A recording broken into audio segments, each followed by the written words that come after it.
Hey, what's up? My name is Jonathan Fink, and this is my audiobook series. Today, I'm going to read The Republic Baseball League, Volume 1, Chapter 16, The Inaugural Season. Thanks for joining me. If you enjoy this, please give a like, and if you really enjoy it, please subscribe. Thanks so much. After Rachel's presentation, the students realized that they still had a great deal of work ahead of them to accomplish their objective. The format and rules of the league have been codified into a formal, written constitution. A unique and interactive Republic Baseball League computer app had to be developed. Then, the students needed to choose teams and begin their new careers as general managers of professional baseball teams using the Out of the Park Baseball platform. This would include signing contracts with the free agent ball players they wanted on their roster. Despite the amount of work ahead of them, the students were very excited to move forward with this new project, and they were looking ahead to the remaining weeks of the semester. They were also looking forward to competing against their classmates, playing simulated baseball games, each hoping their team would ultimately be crowned champion of the first season of the Republic Baseball League. Rachel and Corey shared the responsibility of drafting the Republic Baseball League Constitution. Both went online to read the most recent edition of the official baseball rules, a document almost 200 pages long. They supplemented and revised these existing baseball rules with the principles and rules Rachel previously presented to Professor Dempsey in class. After a few revisions and final edits, they felt that the RBL Constitution was complete. They emailed a PDF copy to Dempsey, who gave it his stamp of approval the next day. At the same time that Rachel and Corey were hard at work on the RBL's governing document, RJ spent the night sitting at his desk in front of his computer in his dorm, developing an app for his iPhone and other mobile phones, iPads, and laptops. Given his experience with software programming, he was able to complete the task doing an all-nighter, taking breaks only for refilling his coffee. The app had all of the usual bells and whistles, such as username, password, communication capabilities, including texting, and a search engine. The app also included a section that permitted users to cast votes, to import, tabulate, and retain team and individual statistical data, and to chronicle activities related to their teams. After some testing, RJ was certain that the app was ready for RBL participants to use. In preparation for his next class, Professor Dempsey wore the St. Louis Cardinals jersey of ex-ball player and Major League manager Tony La Russa. This was a symbolic gesture on his part because La Russa was one of the greatest baseball managers of all time. With almost 3,000 managerial wins under his belt for 3 different teams, he trailed only the legendary Connie Mack for most wins all time. Now, each of Dempsey's students would manage a ball club in the Republic Baseball League, just like Tony La Russa. Coincidentally, Dempsey also knew that La Russa made his major league debut in 1963, playing for the Kansas City Athletics, not far from his boyhood home in Wichita, and a short distance from the UMKC campus where he taught economics. Dempsey chose not to lecture on economics during this class. Instead, he asked the students to report on the progress they had made on the class project. Rachel and Corey reported that the Republic Baseball League Constitution was completed and reviewed. RJ reported that the RBL app was developed and ready to go. Then Dempsey asked what the students planned to do next. Rachel raised her hand and said, "We are way ahead of you, Professor Dempsey. Tonight, all of us are meeting in the food court at 7 p.m.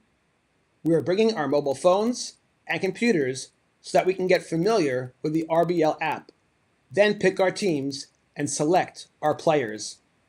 I expect it to be a marathon session, and you are welcome to join us if you like. Dempsey responded, "Thank you for the invitation, but I've got some more PhD thesis research to do this evening, and I'm on a roll. But I'll be there in spirit. Have fun tonight, everyone." Anxious to get started, most of the students in the class were already in the food court when Rachel, Corey, and RJ arrived 10 minutes before 7 p.m. RJ needed only a few minutes to demonstrate the Republic Baseball League app on his phone because every student in the class was already computer savvy and caught on quickly. Then he reviewed the Out of the Park Baseball video game software, and again the students caught on without a hitch. After that, each student, in alphabetical order, picked their independent baseball teams. Rachel chose the Grand Junction Rockies. Corey selected the Chicago Dogs, and RJ decided to become the general manager of the Lincoln Salt Dogs. Then the students began the tasks of selecting baseball players for their team rosters. The 7-hour marathon session finally ended after the last ball player signed his contract. Despite the fact that everyone was pumped up and anxious to start playing simulated baseball games, Corey suggested that they all go back to their dorms, sleep for a few hours, and get ready for classes the next day. That's exactly what they all did. For the weeks remaining in the fall semester, Dempsey students played simulated Republic Baseball League games against their classmates. Ball games were played at various times throughout the day, before class, in between classes, and after classes, often starting as early as 9 a.m. and ending at midnight. Several games could be played and finished in a short period of time because each game was simulated automatically by the Out of the Park Baseball software engine. Each student, fulfilling his or her role as general manager, made all the back office and on-the-field decisions for their team, and looked to be really enjoying their participation in the class project. As part of the process, students initially communicated with each other via text messaging and phone calls to discuss trades. However, after a few days, most of the students agreed to meet up in the food court at night to play games face-to-face, to watch each other's games, and to talk trades. It was a lively, friendly, somewhat noisy environment, and it was attracting interest from other students dining in the food court who were interested in knowing what was going on. Given the level of excitement, Corey decided to set up a Twitch account, a live, interactive, streaming video service owned by a subsidiary of Amazon. This account allowed him to broadcast simulated RBL games as they were being played. Every Friday night, for the rest of the semester, Corey walked around the food court with a GoPro video camera in hand to record all the action taking place around the league. He even posted interviews with team general managers throughout the evening. Corey labeled the account, not surprisingly, the Republic Baseball League. The excitement surrounding the class project was not limited to the food court.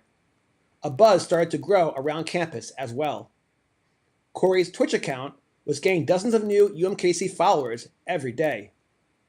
The buzz extended to friends and family of Dempsey students as well as to students at other colleges. Perhaps with an eye to a future career in sports broadcasting, Corey was inspired to launch a daily video recap show on YouTube entitled RBL Today, similar to ESPN's SportsCenter. He intended to use this platform to dish out box scores of the day's games and to share league news on a daily basis. Corey was able to do this by taking full advantage of another creative and unique feature of the Out of the Park Baseball platform. In addition to reporting simulated game details, accumulating and storing enormous amounts of statistical information, and permitting interactivity between general managers, the video game generated a wide variety of fictional news articles and communications on the fly. With this feature, video game players expected to hear about a slugger pounding 4 home runs in a game or a pitcher tossing a no-hitter. Ball players, managers, and coaches operating inside Out of the Park Baseball were not just about wins and losses, ratings, and stats. They were given personalities. They were just like The Sims. The video game software produced interesting and often unusual personal interest stories about its fictional baseball players. In fact, Corey told one of these stories during his first RBL Today broadcast. He reported the breaking news that Justin Watts, a pitcher on the roster of the Southern Illinois Miners, a ball club selected by another Dempsey student, set off fireworks in its backyard and suffered a freak injury. According to Corey, team officials did not disclose the nature of the injury sustained, but said Watts would be out of action for the next 2 months of the season. Video game reporters speculated on what Watts may have done to upset the baseball gods. The next day, Corey posted another personal interest story that crossed the Republic Baseball League newswire. This narrative did not even involve baseball. It was about music. The headline read, "Mark Wangenstein releases Swing album." According to the press release, when not playing the outfield for the Lexington Legends in Kentucky, Wagenstein can usually be found singing with his swing band in his hometown of Ronkonkoma, New York. When asked about the origins of the band, Wagenstein was quoted saying, "We first got together when we were in high school. Last summer, when we were on stage at a local fair, a music producer saw us playing. He asked if we were interested in signing a contract with him and recording an album. Of course we said yes. While music may not be as steady as baseball, it's definitely a good thing to have as an option after retirement." Wagenstein was not the only RBL ballplayer working on a side gig. In his third RBL Today broadcast, Corey featured Ricky Ramirez Jr., left fielder for the Florence Yalls, another RBL team located in Kentucky. This personal interest story told the tale of Ramirez opening up a CrossFit gym. The outfielder came to spring training in great shape, the best shape of his career. When coaches and teammates asked him about how he did it, he told them that it was the result of dedicated CrossFit training in the off-season. He said that he became so enamored with this style of fitness that he opened his own CrossFit franchise in his hometown of Marysville, California. "I want to pass on my love for this type of fitness training to others," he said. "I'm obviously not going to be able to be there at the facility that often during the season, but I'll stop by whenever I can, and I'll definitely be there all the time in the off-season. Who knows, maybe I'll open up a chain of CrossFit training centers after I retire from baseball." Ramirez clearly had put in the hard work off the field at the gym during the off-season. Now he had the chance to show off its benefits on the baseball diamond.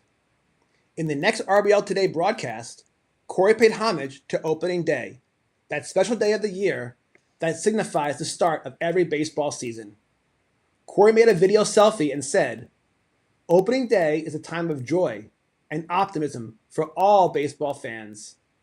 It's a time for families to bond around America's favorite pastime, to get away from the real world for 3 to 4 hours, to enjoy a few hot dogs, hamburgers, peanuts, and a beer, to holler at the umpires, and to cheer their favorite team to victory." Baseball's call to action, "Play ball," can be heard all across the country just before the first pitch of baseball season is thrown. The Republic Baseball League begins this week in what promises to be an incredible year of baseball. To make sure this video received as much exposure as possible, Corey posted it on both his Twitch and Twitter accounts. These posts received hundreds of likes. Dempsey continued to lecture his students on basic political and economic concepts for the remainder of the semester.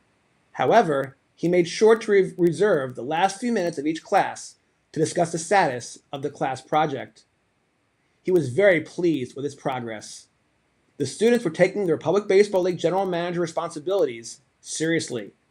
Trades and roster changes were being made, and the rules of the RBL Constitution were being followed.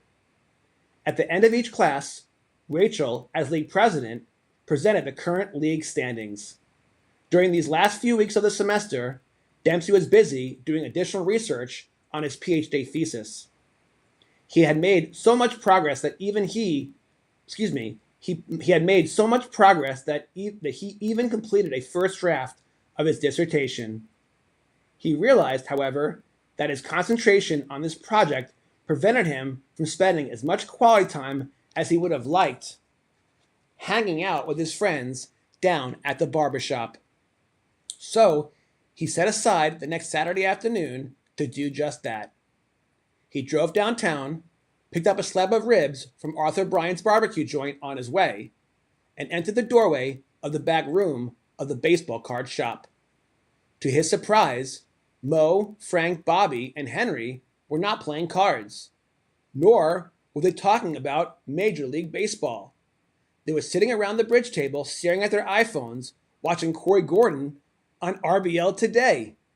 Dempsey stood in the doorway, holding the tray of barbecue ribs in disbelief. Then he heard Mo say to Frank, "Hey, the first season of the Republic Baseball League is almost over. If Gordon's Chicago Dogs win, I believe you'll owe me $50. Dempsey could not believe what he was witnessing. Then he said, "Hi, fellas, how about some ribs?" They continued to discuss the RBL until the last rib was gone. Given the amount of time they spent together, Rachel, Corey, and RJ were becoming best friends. They were also falling in love with baseball, specifically with the business of baseball.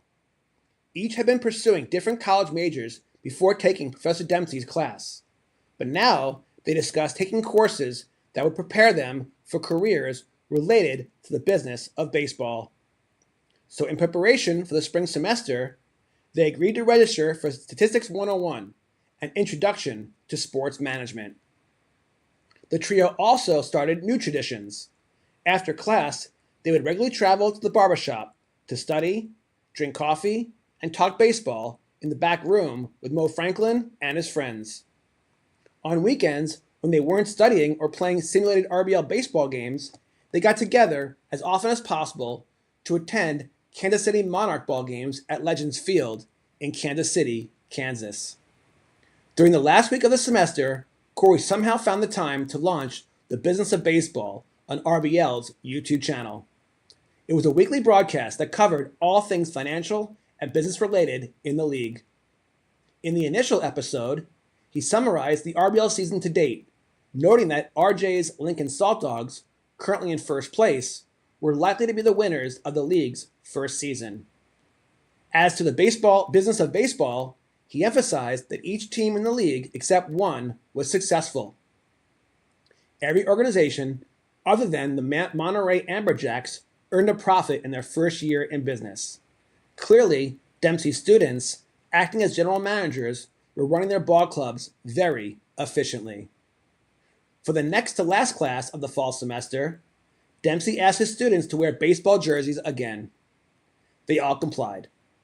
Having given it thought the night before, he wore his Lou Gehrig jersey again, in memory of his grandfather. Standing behind his desk, he called Rachel to the front of the lecture hall and asked her to report on the status of the class project. Without hesitation, she said what everyone already knew. The first season of the Republic Baseball League was indeed a big success. RG's Lincoln Salt Dogs did retain the lead and emerged as the league champions with a record of 105 wins and only 57 losses. Rachel turned to face her professor and said, "Most importantly, all of us have learned a great deal about politics and economics in your class, Professor Dempsey, and because of you, we had fun doing it. Thank you so much." An emotional Dempsey walked over to the podium and responded, "Thank you very much, Rachel, for those kind words." He turned to the class and continued, "And thank you all for making this such a great semester for me. I hope you know a lot more about the political economy now than you did before you registered for this class. And I'd like to congratulate you all on successfully completing the class project. Your final grades will certainly reflect the great work you all did." Then, Dempsey invited RJ to come up to the front of the class to receive the Republic Baseball League Championship trophy that the professor had purchased from the barber shop. Dempsey said, "Congratulations, RJ. Your Lincoln Salt Dogs are the first champions of the Republic Baseball League." RJ hosted the trophy over his head as his fellow classmates cheered and gave him a standing ovation. To wrap up the semester, Dempsey handed each of his students a take-home exam. The final exam, due on or before the last class of the semester. As a final gesture to celebrate the completion of their first season in the Republic Baseball League, the students threw a baseball-themed party in the food court. Everyone had a great time, especially Dempsey, a very proud economics professor who was designated by the students as the guest of honor. That was the end of chapter 16. Up next, chapter 17, the thesis. Thank you so much for joining me, guys, today. I appreciate each and every one of you. You guys take care. And as always, God bless. This month, we have some great sports card stories from across the U.S.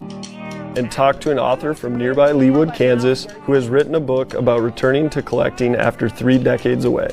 My day job is I'm a financial advisor, so I've been investing for over 20 years. In a way to express my love for the hobby, I decided, what if I write an investment book, Sports Card Collectors Club, and treat the stock market the same way I would treat the card market. And so I thought, well, how would a day trader invest in cards? How would a venture capitalist buy and sell cards? How would a hedge fund do it?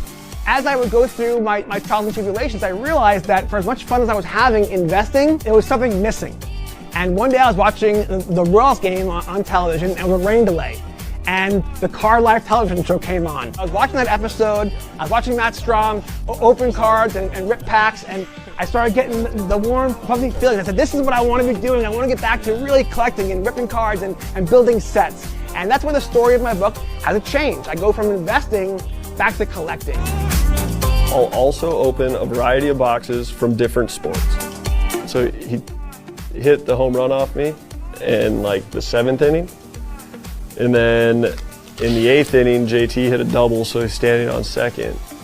And Mason Wynn asked him, he's like, hey JT, he's like, I heard Strom collects cards of guys that take him deep. He's like, does that mean he's gonna send me over a couple cards to sign tomorrow? And after the game, we had won. I mean, winning is the only thing that's important to me. So it's like, I was good after the game, whatever, and JT comes up to me and he's like, hey Stromy, he was really genuine. He wasn't taking shots. And I'm like, what are you talking about? He's like, well, when I got to second, Mason asked if you're gonna send a card over for him.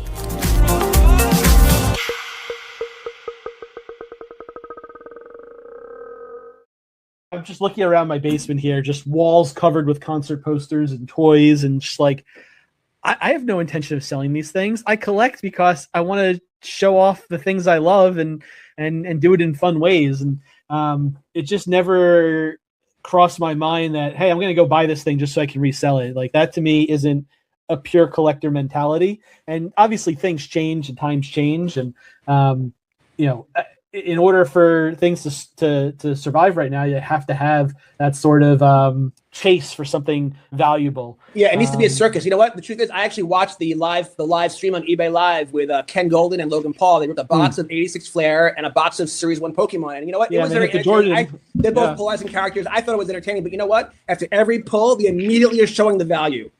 And and it begs the question, are we creating, not we, is the industry creating a gambling culture which has a real downside? It already has. Right. Not created. It's here. Yeah, and that's a concern. I guess for me, I hope to be an influence where we focus more on collecting, because you know what, when markets crash, collectors don't get hurt at all. Because the Sandy Koufax you bought that because it makes you feel good. It brings back good memories. Said this one traded for my first big win. Jonathan Fink on the line tonight. You have created community, so let's talk about that. I went to Rip Night at your shop. Let's rip it on the pack. And I went to your Rip Night 2 years ago, and it was one of the best. I wrote about it in volume 1. It was one of the best times I've ever had. You guys had this giant scoreboard where you had the chase cards, and everyone can buy whatever product you wanted, like buy 3, get 1 free, whatever product, whatever it was.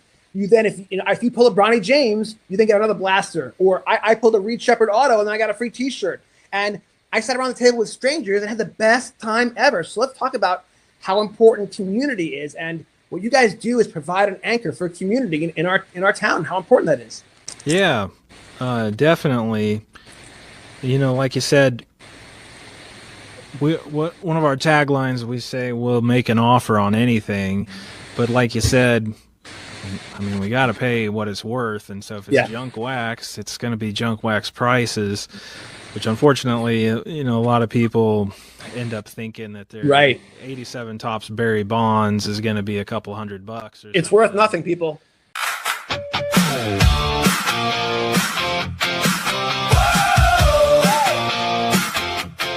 Brand and notoriety. And so when you're pitching these stories to these athletes, like I've reached out to a couple of different athletes about writing a potential article about their collections and having them kind of share their story. And it's like, yes, like I write for collectibles on SI, which is under the Sports Illustrated umbrella.